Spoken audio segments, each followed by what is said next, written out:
Good day and welcome to the Tax Answers Advisor with Marcelino Dodge, enrolled agent on show number 57, and just enjoying this crazy ride with listeners all over the world, which I really appreciate you downloading this podcast. Also, we're going live on Facebook at this time, as well as downloading this to our YouTube page at a later date as well. So you'll be able to see us there and find us along with the various discussions that happen. That's already there for you to easily access. I invite all to join me for a free mutual exploration session at your leisure. You can schedule that just to see if what we're talking about here, because this security is what we're talking about today, cybersecurity in particular, or anything related to tax, just to help you to pay as little tax as possible, which is what always my goal is, but yet also to keep your information safe. You're invited to contact me at 844-394-4287 or email at success@cashtracksfinancial.com, or just visit the website. Tons of information available for you there at cashtracksfinancial.com. As I mentioned a little bit today, we're going to be talking about protecting your business and personal tax information from the cyber storm. And usually when we hear the word storm, it brings up about a lot of different things, but this is in particular to your personal private information for yourself or your business. And to help me with this discussion today is Alvion Legall of ABL Computers. He just released a new book called Cyberstorm: How to Protect Your Business from a Data Breach and the Resulting Cyberstorm of Fines, Lawsuits, and Customer Loss, which we hear about these going on. We hear about the major ones from the major companies, but they happen to the little guy too, which you don't hear so much about, but that's just like myself. So we don't hear much about that. So it can be very costly for ones like myself. So we're going to talk about this today. As the founder and CEO of ABL Computers, Al operates this IT service company focusing on the financial investment firms and medical offices, where that line of security is just so important. And that's why I'm talking about this, because as a tax professional, it's vitally important for me just as much as any of the others, and in some ways even more so, because I'm a little guy, supposedly not having this big IT department, but I got to be able to still protect your data because my computers are online just like all of these other companies are. So we're focusing on crisis prevention, limiting virus outbreaks, also limiting security issues, and want to keep all of these potential problems, we want to keep them to a minimum, because that's just the best thing for the business and for you personally. And I love how Al educates clients on social engineering and social media platforms. This is something that many people don't realize, how social media platforms can use your data in predatory ways. So I'm glad to be able to talk about that a little bit as well, so that myself as a business owner, my employees, and even if you're just a student going to school, all of you and all of these people are actually the first line of defense against disastrous outcomes, because that's obvious. That's where a lot of them happen. So I just want to really just stress it. We're going to discuss these very important topics today.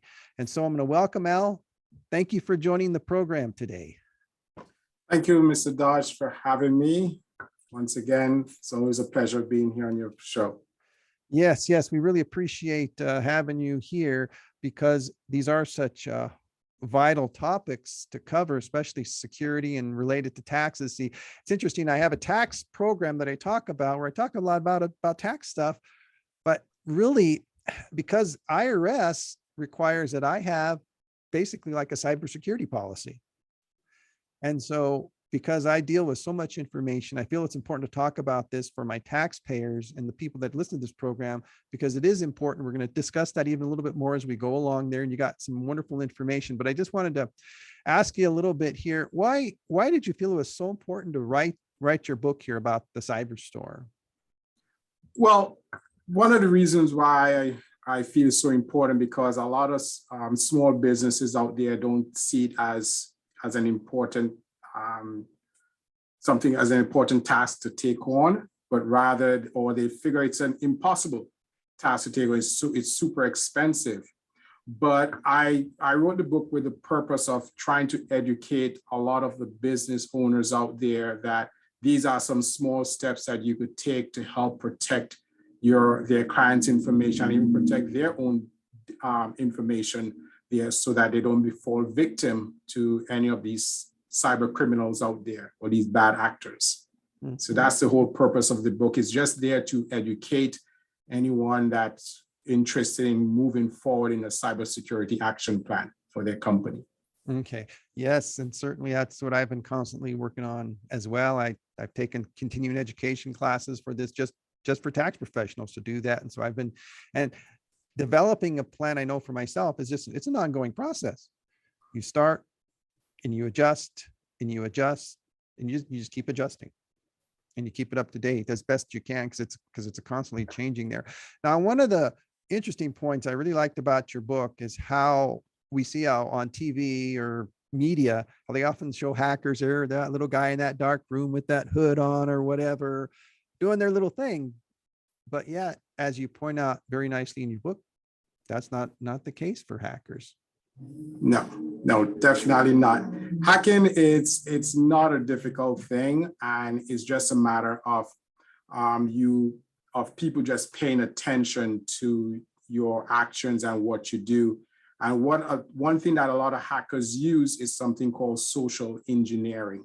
So they take a look at all of the content that you're putting online. What are you liking? What do you don't respond to? And even marketers do the same thing. So they start building a profile about you. If you have a tax account, if you have a tax company, you will do advertisement and so forth. So hackers gather this information and then they use this information to try to catch you based on what they have learned or what they have gathered about you so far. Mm-hmm, mm-hmm. Yes, and one of the important points you mentioned about that is how you ran that experiment one time in a class where you tried to hack a cable company. Yes, that one is very good. So I'll just give you a brief synopsis of it. So what it is, it's just a simple, I asked someone to just get a video or sound of a crying baby.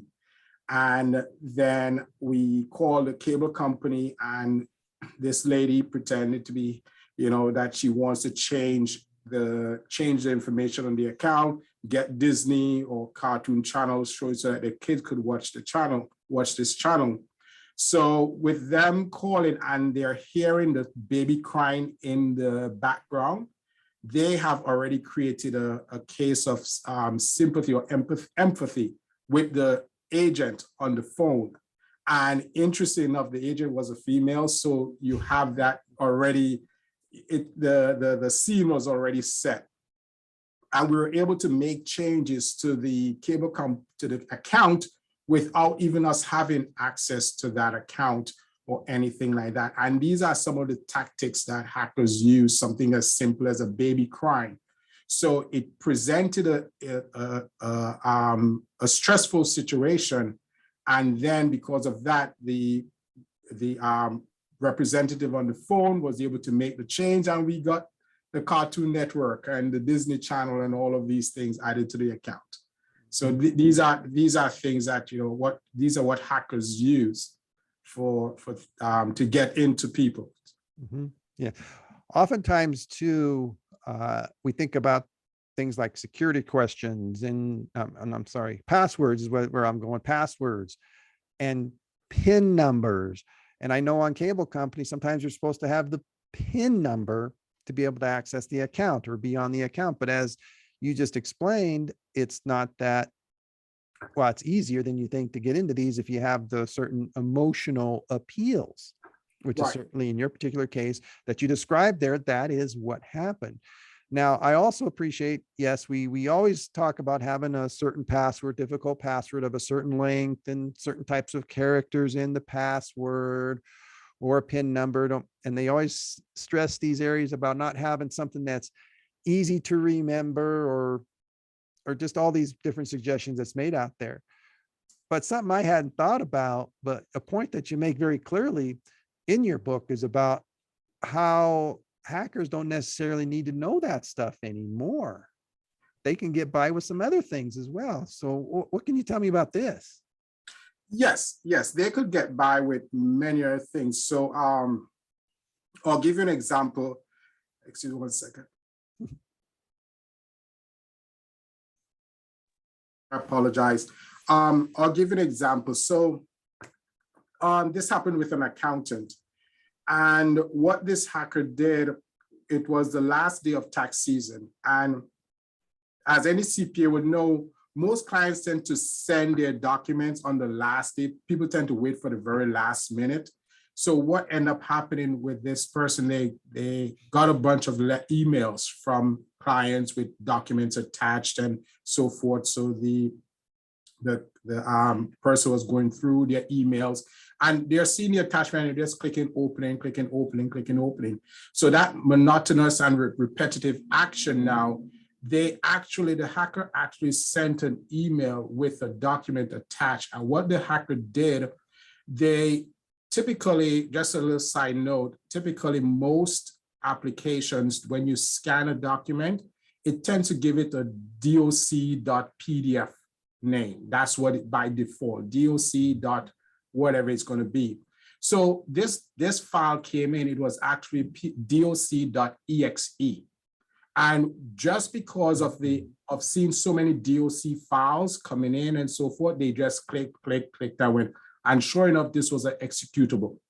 And all the bells and whistle went off, a bunch of things started happening in the background, and that's how easily people could fall victim. And some of these executable files actually start to pull information from your system without you even knowing that all of this is happening. So a lot of times hackers don't necessarily need to get your passwords for some applications. They just need to gather your data, and through your data, even through your browser that also will save passwords, they actually could use these things to get into your accounts and so forth. Mm-hmm. Yes, see, that email caution that you have there is actually something I've been very careful about for a long time. And even before I was working with you on my computer security, there were some other professionals, CPAs that I do some education with, who talked about this type of deal and who mentioned the security part, and that, they have what they call a no-click policy in their office, which basically means they don't accept tax documents through email. And for the vast majority of people, that's what especially anybody that I don't know, that is the policy. I mean, you have to upload them, none of this email stuff, for the very reason that you just described, which is why I even have in my marketing of how seriously I take this about security and just protecting client data, so that situation is avoided there. So right along with this, though, as we discuss this here, so they don't need to know your security questions. There's different ways they can get in, which there's a couple other things later on, but a point here that I wanted to ask you about too is, because you touch on this in your book about wisely using social media there. Why would that be important for a taxpayer to wisely use social media? Well, with the social media, take for example, Facebook, just to use one of the major ones out there. The environment of social media, Facebook, it tends to encourage people to share information about themselves. And there is a saying that a picture is worth 1,000 words. And a lot of times people don't pay attention to things in the foreground of their pictures. So people post pictures of themselves, they're looking at themselves, but in the background, there are other information that could tell you a little bit about yourself. There could be the Haagen-Dazs ice cream on the table, or the Twix candy bar on the table. All of these little things start to tell us. So what hackers do, they start gathering these small little breadcrumbs about yourself and start building a profile for you. So sometimes we have to be very careful. I know Memorial Day weekend is coming up, and what hackers tend to do, if they know that you're always traveling on Memorial Day and you take pictures and they go back into your Facebook profile and they see every Memorial Day you're in Washington, D.C. at the monuments and so forth, guess what? Then one place they know where you're not is in your office. So your office computers may be on and they would use this information, say, we're going to try to get you during this time. So there is, don't get me wrong, I'm not saying don't post anything. Sometimes we have to just be very careful of the content that we're posting and make sure everything in the picture, in the foreground, in the background, and everything of the photos is what you want to show and nothing extra, because you'll be surprised what you might be sharing with people out there. So this is something that you have to also pay attention to when it comes to social media posts. Okay. So what it sounds like, at least from the way you're describing, is that any of us could be essentially like social media stalked by someone, and it doesn't, and it won't necessarily mean that something's going to happen tomorrow or next week. We're talking something could be a year, 2-3 years down the road as soon as they build that profile, as you were talking about. So that's, yeah, exactly. So they will start following you and they'll realize that, hey, you're a CPA. So chances are April 15th is a busy day, or the week of April 15th is a pretty busy day. Extension deadline, October 31st, sales tax deadlines, because all of these deadlines are public information. You could find it from the IRS website. And once they know that you're a CPA or you're working with this particular company or this particular client, they would use these things to find a way into your network and so forth. So once again, it's not a matter of not posting, it's just be aware of the content that you're posting. Yeah. See, that's so it makes it seem to me like you need to, at least when you're looking at a tax person or looking at someone to do your taxes anymore, it's not just dialing up the phone book or searching for someone online. It's like, well, maybe I need to look and see what do they have some type of social media page? What are they doing? I mean, like, what are they doing individually? What are they posting? Because it seems like it's got to do as much research just in that matter to find someone to do your taxes as anything, because how careful are they being about their own stuff is going to indicate how careful they're going to be with your stuff. At least that's what that makes me think of when you're sitting here talking about this.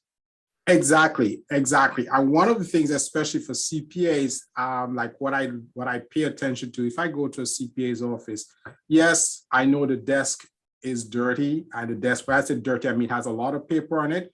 But if I could look at a desk and see someone's 1040 there with their social security number, that tells me that the company doesn't have certain procedures in place, especially if I am sitting across from their desk and so forth. So I do understand, yes, sometimes you put papers on your desk, you may be working on a particular client, but the most important procedure to do is to make sure and put away all of these documents at the end of the day, lock them away. If you're going to digitally save them and digitally shred the paper and so forth.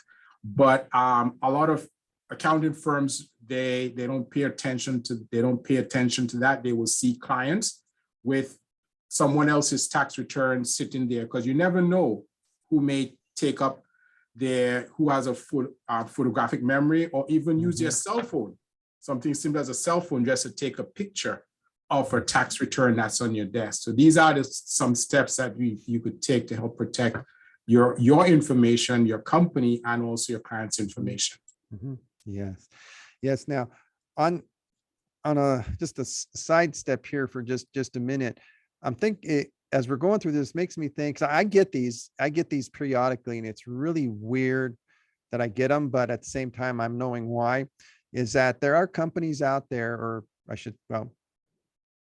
hackers out there, they'll imitate major companies like Microsoft. And one of the things I know is that I get these emails occasionally saying your Office 365 password has been changed, or your subscription is expiring, or anyway, something that tries to create a sense of urgency that I need to click on the link that's in the email, because the subject matter always has something that's makes it seem like it's urgent. but yet I just from stopping, oh, wait a minute. Well, one thing is I know, okay, well, I know what my password is and I know I haven't changed it, but by the same token, where's this coming from?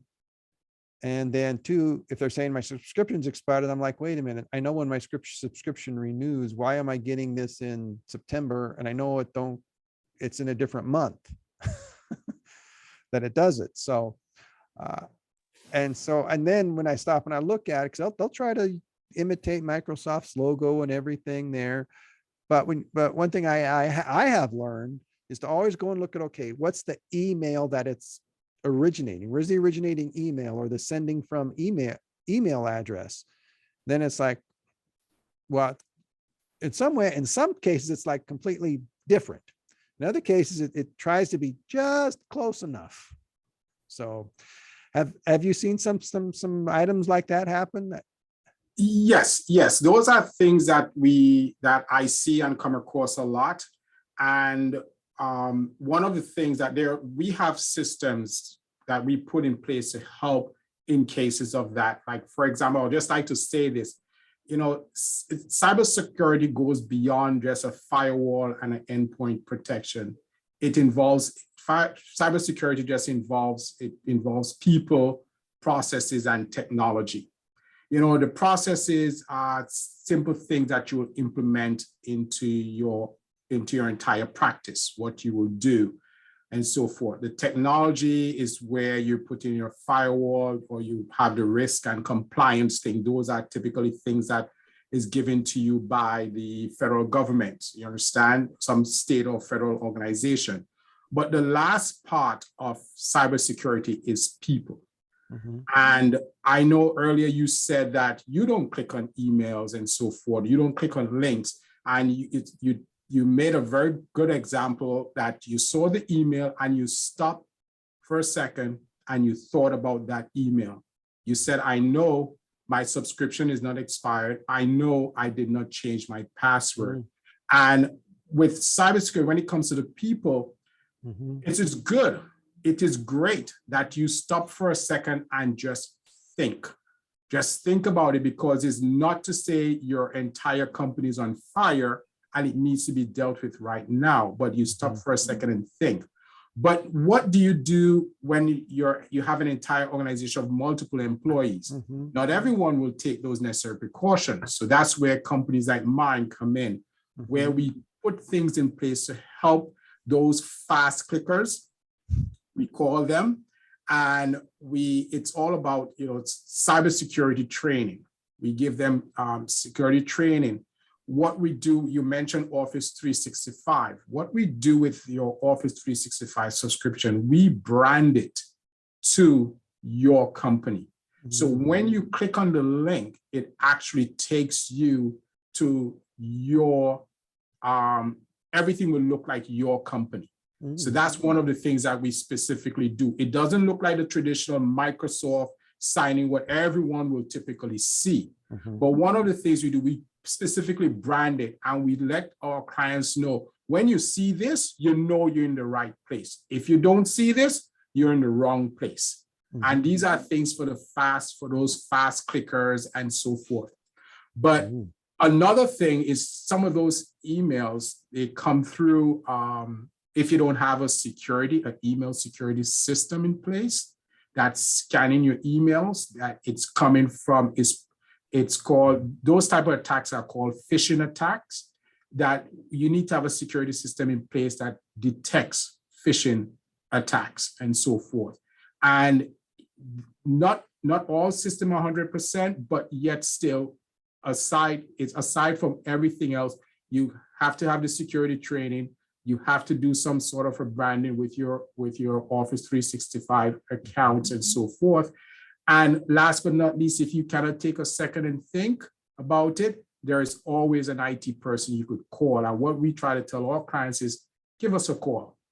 Just give us a call. If you have any doubts, give us a call. Because what we try to do is to manage all of these things for you. So if your subscription is expiring, you don't worry about it. We take care of your subscription and everything for you. So these are things that we try to put in place and encourage our clients to do, so that we take a lot of the responsibility away from you so that we can help protect you in terms of your network and your infrastructure and your data. Oh, that's just straight fantastic, because that's similar to what I do when I have a client come in and say they need help with a tax or payroll issue. And I know you experience this sometimes, but I experience sometimes where they just don't want to let go of some of that control. But I tell them, when you do this, at least in my particular, I know you do this, you don't have to worry about whether the payroll taxes are paid. You won't have to worry about if your tax return is getting done. These things you won't have to worry about, and you won't have to worry about your bank statements getting balanced, which some people that I start with haven't been balanced in 3 years. And so I look at it like, from what you're describing there, the importance of having a professional in your corner that can manage these things for you, just as I do what I do. Having a professional like you doing what you do to take care of some of these background things, it makes these computers feel a whole lot more secure. I know just in the time I've been working with you the last couple of years, I tell you what, I felt a whole lot better about my systems. That's great. There. So, and it makes me feel real confident in talking to taxpayers and saying, yeah, we're doing what we can to protect your data, because it's just the right thing to do. It really is. But yet, as I mentioned here earlier, one of the things I wanted to really stress or get to is talk about, as a taxpayer, when they're doing their tax return. Because one of the complaints I get, because you're always going to have shoppers, you have shoppers in everything. And I get these shoppers calling, how much you charge for tax? And they go, oh, well, that's expensive. And I'm like, well, I give them a small explanation of, this is why, not just the professionalism that we exercise, but the fact that we protect your data. And to some people, they don't care, which that's their choice. But the other token is that those that do care, they actually appreciate it. And I've been telling all my clients, you're not just paying this, you're paying to protect your data as well. And it's amazing the number of people, when you explain that to them, they really do appreciate the fact that you take such stringent security measures there. And so what I want to think about is, or get your thought on, is why would it be very important for a taxpayer to consider not just price, but consider, is this tax person that's going to do my tax return, are they going to protect my data? Why is that? Why would you think that's so important? Well, why I think it's important, it's that as a tax professional, I'm sure a lot of your clients come through word of mouth or through a family member and so forth. And these individuals, they talk amongst each other. They would tell each other, oh, my accountant is really great. He's this type of person. He does this for me. He does a wonderful job. You have a raving fan. But now, let's say one day this person has a breach. Their accountant has a breach. And now this individual is saying, hey, another credit card was opened in my name. I didn't open up a credit card. So then now they would talk to their friends that they raved about. And then they'll say, hey, I had the same thing happen to me too. And they talk to another, I had the same thing happen to you too. And then they'll say, how it happened to you? Now, when you're going to look at it now, they will sit down and realize the only person all three or all five of us have in common is the accountant. And this is why it's very, very important. And most times when an accounting firm gets a data breach, they typically lose all of their clients. Now, as a tax preparer, I know you all are required to become certified, and you all have to do training each year to be able to prepare people's taxes, because tax laws constantly changes. Mm-hmm. It's the same with the cybersecurity in the cybersecurity technology world. The landscape is constantly changing, and it is very important for you as a tax preparer and your colleagues to focus on what you do best and have someone else focus on the threat landscape that is also equally changing And I would say the threat landscape for technology rapidly changes even more than tax laws, how they change. So it is very important. So when you reinforce that with your clients to say, hey, we are taking all of these steps. We have to get trained. We have to get certified to continue doing the best job we can to make sure you, as the client, don't get an audit from IRS or don't have to pay penalties. And we're trying to save you the most money as possible. In order for me to do that, I have to also take the responsibility to protect your data. And I'm not a technology expert, and I have to pass that off to someone else. So it's very important. So that is why it's very important that people should actually look into this. Yes. Now, if once again, as we look at the taxpayer, we think about the person trying to come in the office here and ask questions. What do you think questions that a taxpayer that's looking to a tax professional, what kind of questions should they ask this tax professional about firm security? Well, a good question to ask is if they have cybersecurity liability insurance.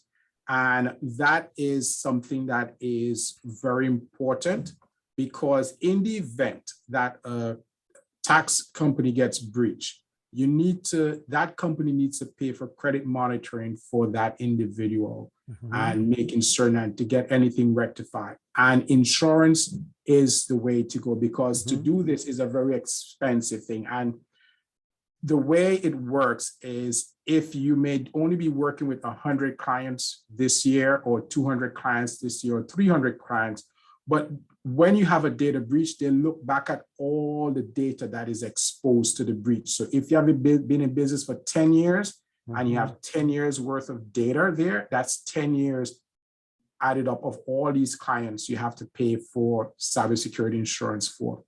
But cybersecurity, credit monitoring, I apologize, credit monitoring for these individuals. So that's a very good question to ask. And the reason being why that's a good question, cybersecurity liability insurance is not something that you could get just like that. Because of the threat landscape has changed so significantly, insurance companies are requiring you to make certain that you have certain things in place before they're willing to give you insurance for it. It's kind of like life insurance policy. They want you to go get a health check. They want to make sure you're not base jumping or skydiving and all these different things, so that before they could approve a policy for you. So when it comes to cybersecurity liability insurance companies are requiring you to have certain things in place before they could actually give you a coverage. And once I think that's the key question that any tax client could ask their preparer if they have, and that's going to kind of give them some form of as an umbrella coverage for everything on the pun. I like how you brought out about the cybersecurity insurance, because I was at a trade show a few years ago, and one of the companies, it was an insurance company there that was talking about this very matter. It's been a few years back, but they were talking about, and I was just visiting with them because, I mean, we always check out different things. But I was visiting with them, and then the guy just flat out asked, "Do you have cybersecurity insurance on your business policy?" And I had to stop and think there and go, I really do not know that. I know I got my building covered. I know I got my liability covered. I know I have my business property covered. But do I have? I mean, I had to really stop and think about that. And so I kept in touch with them, and eventually I went ahead and I let my current policy expire. And then I went ahead and signed up with them and really got to looking at, because I actually called my existing company and asked them about that. And they had really no clue what I was talking about. It was like a new thought for them. And this must have been like 2014. I'm trying to think. That must have been when it was around 2014. I think that was last time. Anyway, that's what really got me thinking about this. So I was always kind of, well, I have the insurance, and I've stayed with this company since then. I'm with the same company. But then till I got to talking to you about it, because I'd always kept the the basic things, the internet security, anyway, program on the Yeah. computers, all saved, everything. And then, but then I just got to thinking, and I was like, man, then I got to visit with you, and I was like, and then as just things kept going, I was like, man, things are just, I just don't think I'm doing enough. And as I've continued to learn more about this, it's like, man, this is very serious. I don't want to be one of those statistics out there of an individual who has been breached. So it's very important. Yeah. So as I talk to individuals, I talk to them about security. I mean, it's so important to me about it. I talk about it in advertising. I talk about it when I talk on this program, because it's so important when you're looking at a tax professional to have that as part of the introductory conversation there. So some of this is just kind of reemphasizing a lot of different things that we've talked about today already. So just to kind of really hit the point home here though. So what steps, once again, do you think that a tax professional should be taking to protect the client data? To me, this is just so important. Well, there are many steps that they could take, but I cannot go through them all. I think it all starts with, let's see what you have in place, because there are multiple scenarios or multiple solutions, because we have to look at where the data is located, who is holding the data, all of these things, and there are different procedures that you have to go through for that. So something like that, this is where you have to, I would suggest you call someone like my company, ABL Computers, just to get a security assessment.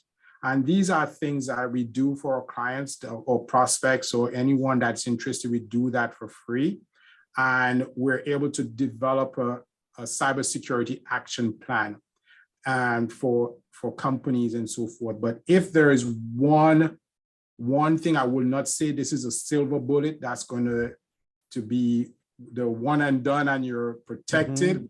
I would say the most important thing, it's backup. That's the most, I would say, if I have to call one item, I would say back up your data, because in the event that there is a breach, yes, they're taking your data, but most times they encrypt your data. But if you have a good backup that has been tested and you know it's working, and it does continual backup even while you're working during the day, that is something I'll say to go, so that you could restore to any point of the day and so forth, so you don't lose an entire day of data or anything. So if it's one thing I have to pick, I will pick that as a thing, but it's not the silver bullet that's going to protect you, you're one and you're done or anything like that. Oh yeah, so many layers. Well, I just know just from what I work with here that we've been talking mainly cybersecurity, but even within the office, you mentioned a little bit earlier, but even about the physical security. Because I remember a few years back, I don't know, I just didn't think anything of it, but I would leave, I had a table that I would just put finished tax returns on. Didn't even think about it. And then the additional information started coming out, and it was funny because I thought, I was sitting here thinking a few years back, I have these file cabinets, and I got 4 of them in my office, these metal file cabinets. I said, no, I probably won't be using those again. Well, it turns out that I'm using them rather consistently now. They didn't have locks on them, but I found a little system where I could put a lock on them and lock them up and have the client information, the physical information, secure. So that's the physical security side. So I got that down. And then as I continued to progress and learn more, I took additional steps of adding in additional cybersecurity steps and drive encrypt. I mean, there's so many passwords to get onto everything, but that's what you need. Right? Yeah. One thing I'd just like to say just quickly about passwords is I would recommend to anyone to get a password manager. If you're typing a password now from your head, the password is not strong enough. I would tell you that right away. That's the rule of thumb. Wow. If you're typing a password from your head, the password is not strong enough. And I would recommend you getting a password manager. What a password manager will do for you, it will help you, it will generate passwords for you. sometimes 20 to 36 characters long, as much as they allow it, the application allows you to put. But now the password, when you look at it, it's not something you could recognize. Most of the times, the first 15 characters is some special character and so forth. But the point of the matter is that what hackers have realized is that even today I read an article where Microsoft is asking us to turn off the 90 days password reset settings on an application when password expires in 90 days. Because what happens is that it leads people to, let's say if your password is tax 1040 and in 90 days you change tax 1041. Not tax 1042, and you keep going on. So people tend to do these things and so forth, just changing one number.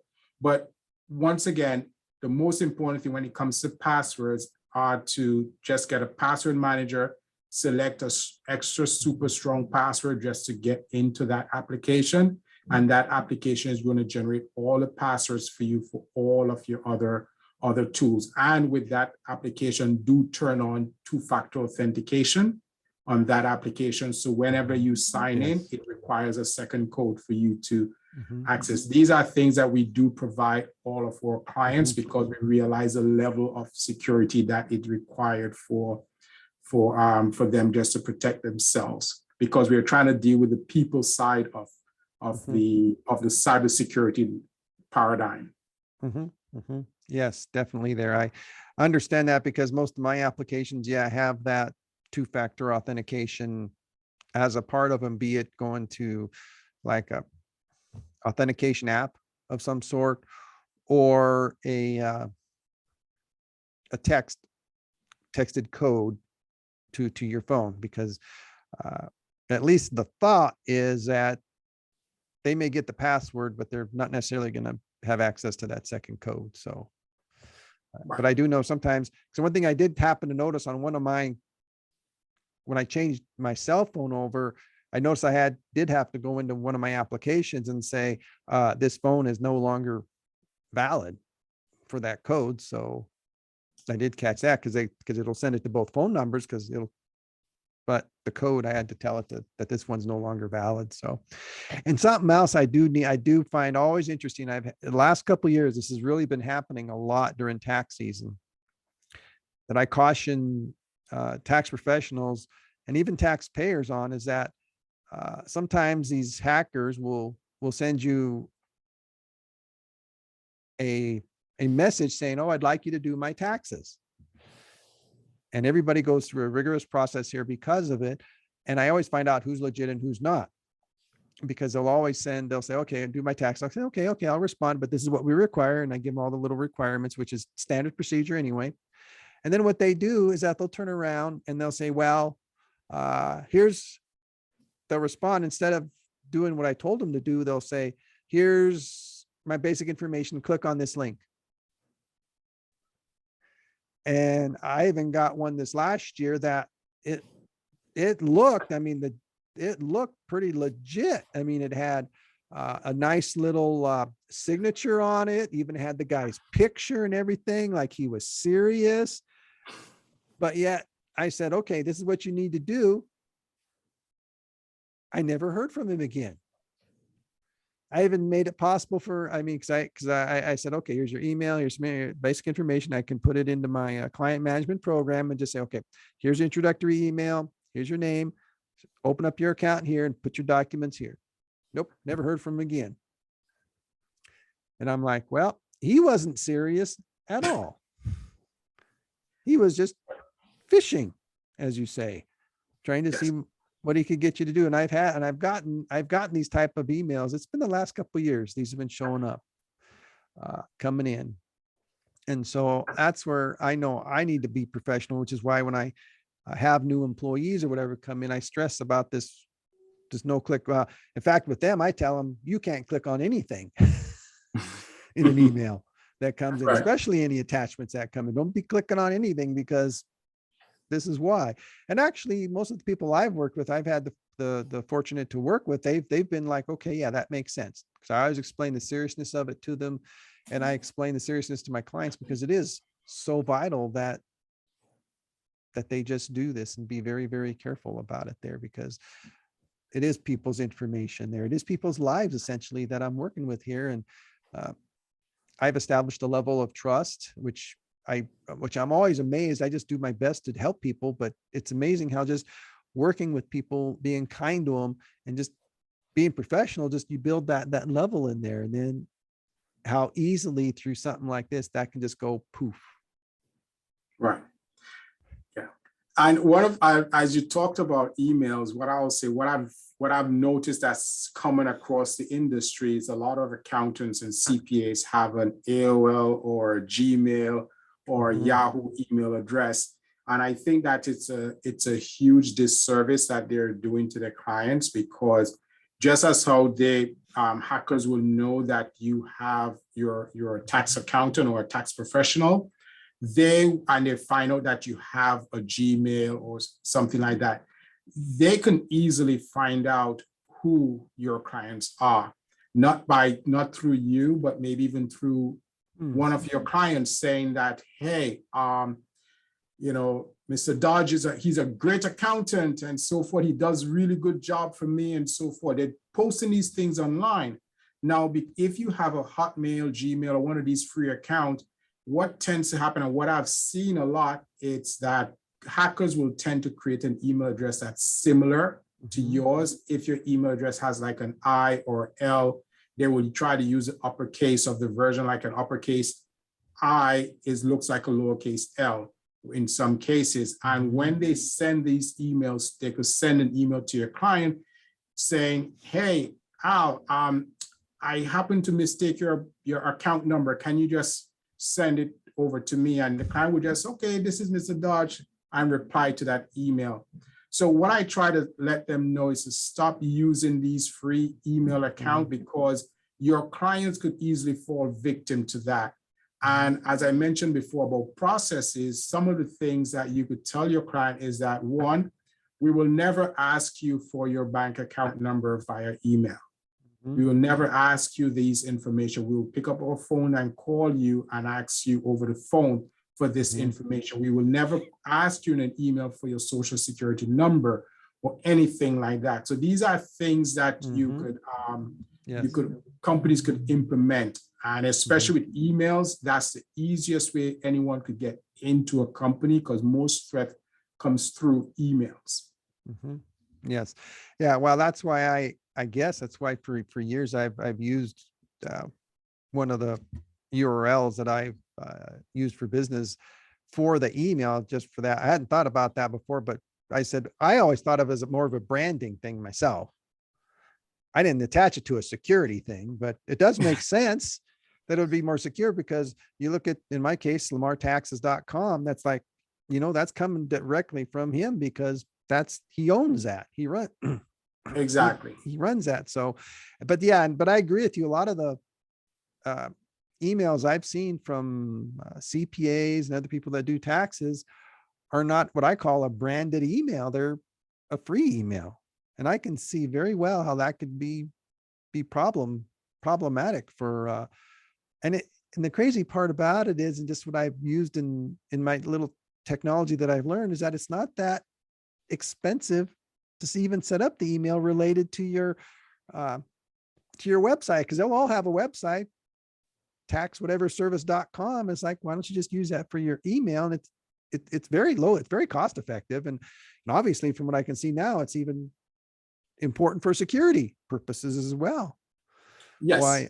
So that'd be another thing. I guess that'd be another reason to question who you're using for taxes. What email address are they using?